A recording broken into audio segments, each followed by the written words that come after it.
For an album packed with reprises, this is genuinely very satisfying, regardless of what you thought about that Audio Tree performance, which one of my friends direct messaged to me recently in some really strange attempt to make me change my mind on Sir Babygirl. Spoiler alert, boy, it didn't work. That Audio Tree performance may not have been technically sound, but watching it was the most life-affirming shit ever. I can't help but feel something here. It's liberating, it's fun, it makes me want to let loose. Outside of that, Crush on Me is a genuinely excellent slice of danceable DIY synthpop, and it's so good that I'll even tell you my score for it straight away, 8 out of 10. Bedroom pop gets a knock nowadays for whatever next reason people found to latch onto the anti-Clairo wagon, a musical niche that often embraces its minimal amateurishness so closely. It feels homemade and therefore relatable. But the most impressive releases of this kind, to me at least, are gifted by musicians that manage to make mountains out of molehills. They shoot for the stars, I guess. The song Flirting With Her has this amazing string arrangement during the bridge where all the electric guitar-led blaring just clears up for a moment, and when that chorus punches back in, I feel like I've lost a rib. The album is so theatrical and fun that the sound palette works to the advantage. It really feels like you're hearing just one person out here having the most fun on their own accord, their own terms. I suppose it helps that Kelsey Hoag is a genuinely great singer, and all the songs she writes are inescapably catchy. Cheerleader's been stuck in my head since the start of this month. Haunted House is performed like a song in a school musical, while the instrumental is low-spoken and subtle. You can even hear her breathe in, as much as Matt Bellamy does. It's so self-confident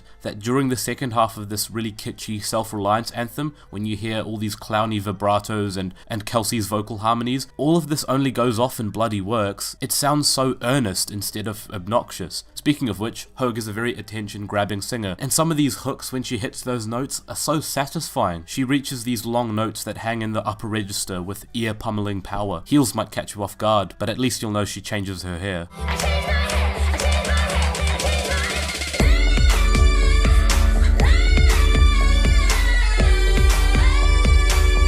Multiple times she's able to hit grace notes with grace. So it's a tough sit hearing some notes not be cleanly hit on Everyone Is a Bad Friend, but even that song is just fun, and the passion feels like it's sourced from a genuine desire to have fun while you still can and not really worry about anything else, freeing your spirit of all apprehensiveness. So like, fuck what I think, right? The throwback to Avril Lavigne era singer-songwriter alt-rock on Pink Lite is amazing, by the way, or maybe it just reminds me of the Saddle Club theme, but that's no matter. Everything in the song is clouded up by this mossy fuzz, but the melody and especially those sharp vocal harmonies poke right through it all. It's noisy and wonderful.